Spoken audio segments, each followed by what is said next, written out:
Coba deh, pernah kepikiran nggak sih apa artinya ada di zaman sekarang? Kali ini kita bakal ngebahas gimana sebuah kalimat filosofis kuno bisa dirombak total sama era digital. Inilah bahasan kita. Aku live maka aku ada. Yuk kita mulai. Nah, pemandangan kayak gini pasti pernah lihat kan? Di tengah rame-rame kota ada orang kayak ngomong sendiri, di depannya cuma ada HP di atas tripod. Sebenarnya apa sih yang lagi mereka lakuin? Buat ngejawab itu, kita harus mundur sedikit ke sebuah cerita. Cerita ini mulainya di suatu sore yang lagi hujan gede di Bandung. Waktu itu, penulis artikel yang jadi sumber kita ini lagi neduh di pos Satpam. Di pos itu, dia ngobrol-ngobrol santai sama Satpam dan beberapa orang lain. Obrolan yang tadinya cuma basa-basi, tahu-tahu belok ke sebuah topik yang jadi inti dari semua yang mau kita bahas hari ini. Obrolan jadi seru pas mereka mulai ngomongin soal panggung pertunjukan terbaru di kota. Dan panggungnya itu, ya trotoar. Bukan gedung teater atau kafe, tapi jalur pejalan kaki yang kita lewatin setiap hari.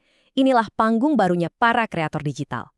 Nah, fenomena inilah yang mau kita kupas tuntas di bagian pertama. Panggung trotoar.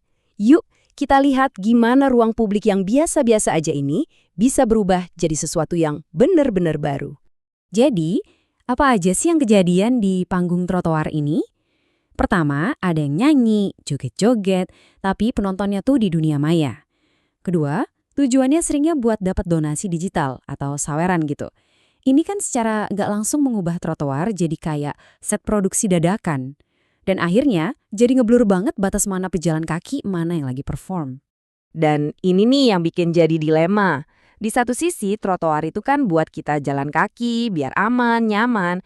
Tapi di sisi lain, sekarang jadi panggung digital, tempat buat perform, bikin konten, bahkan nyari duit. Jadi kayak ada dua dunia, beda banget, tapi rebutan satu tempat yang sama. Tapi, trotoar yang jadi panggung ini itu cuma gejalanya aja loh. Di baliknya ada pergeseran yang jauh lebih besar. Lahirnya sebuah gaya hidup yang baru. Di bagian kedua ini, yuk kita telusuri apa aja sih yang jadi pendorongnya. Ternyata ada 3 pendorong utamanya. Pertama, ya jelas, tekanan ekonomi. Susah cari kerjaan formal, jadi kreator konten kelihatan kayak alternatif yang oke banget. Kedua, soal daya tarik sosial. Siapa sih yang nggak mau cepat terkenal dan diakui? Nah, ini jadi magnetnya. Dan yang terakhir, jangan salah, ada pengaruh budaya global juga loh, terutama dari Tiongkok, di mana ruang publik emang udah duluan jadi arena ekonomi digital. Perubahan ini juga klop banget sama cara kita nikmatin media sekarang. Coba ingat-ingat deh, dulu kita nonton TV, sekarang TikTok, Netflix. Dulu dengerin radio atau CD, sekarang Spotify, podcast.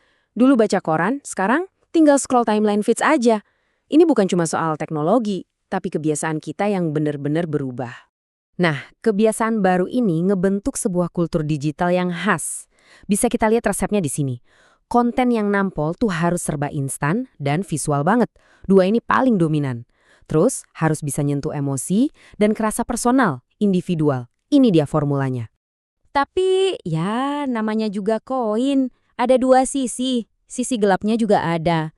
Budaya kayak gini bisa bikin tekanan sosialnya gede banget, bikin orang jadi pencitraan palsu, dan ujung-ujungnya ngerasa insecure karena yaitu banding-bandingin diri terus sama yang di dunia maya.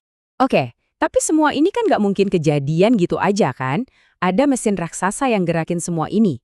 Nah, di bagian ketiga, kita bakal bahas soal kekuatan platform. Dan kalau ngomongin platform, ya bintang utamanya jelas TikTok. Ini tuh udah bukan sekedar aplikasi, tapi sebuah ekosistem di mana kreativitas bisa jadi viral dalam sekejap. Dan otaknya, algoritma super canggih yang ngatur semuanya. Platform kayak gini tuh udah ngebuka jalur karir baru yang dulu nggak kebayang. Perjalanannya biasanya gini. Pertama, bangun personal brand dulu. Tunjukin skill kamu, kepribadian kamu.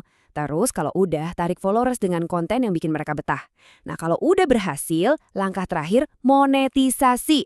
Ubah perhatian penonton jadi cuan.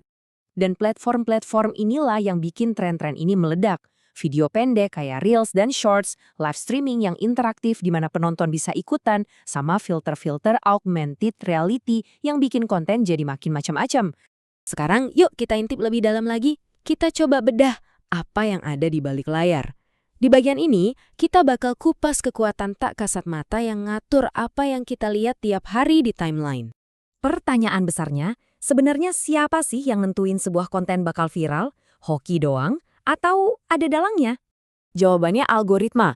Anggap aja ini kayak buku peraturannya platform. Si algoritma ini nganalisis semua data kita. Apa yang kita suka, video apa yang kita skip, buat nentuin konten apa yang bakal nongol di hadapan kita. Terus, apa sih yang paling penting buat algoritma? Nah, grafik ini ngejelasin semuanya. Nomor satu, yang paling tinggi batangnya, itu keterlibatan atau engagement. Seberapa lama kamu nonton, kamu nge-like, komen, nge-share, itu kuncinya. Di bawahnya, baru deh relevansi konten sama minat kamu, dan terakhir seberapa baru konten itu. Oke, setelah kita paham fenomenanya, pendorongnya, sampai teknologinya, kita sampai di bagian paling akhir, bagian yang paling filosofis. Aku live, maka aku ada. Poin utamanya tuh ini. Di zaman digital sekarang, representasi diri itu bukan lagi soal siapa kamu sebenarnya, tapi soal gimana kamu dilihat sama orang lain. Keterlihatan atau visibility jadi segalanya. Kita kan pasti familiar ya sama kutipan dari filsuf René Descartes ini. Aku berpikir, maka aku ada. Dulu, eksistensi itu artinya kita sadar, kita bisa mikir. Tapi zaman kayaknya udah ngegeser itu semua. Sekarang kutipannya jadi, aku melakukan siaran langsung, maka aku ada. Atau, aku viral, maka aku ada. Eksistensi itu bukan lagi soal kesadaran diri, tapi soal eksis di layar orang lain. Dan bahasan kita kali ini ditutup dengan sebuah pertanyaan buat kita renungin sama-sama.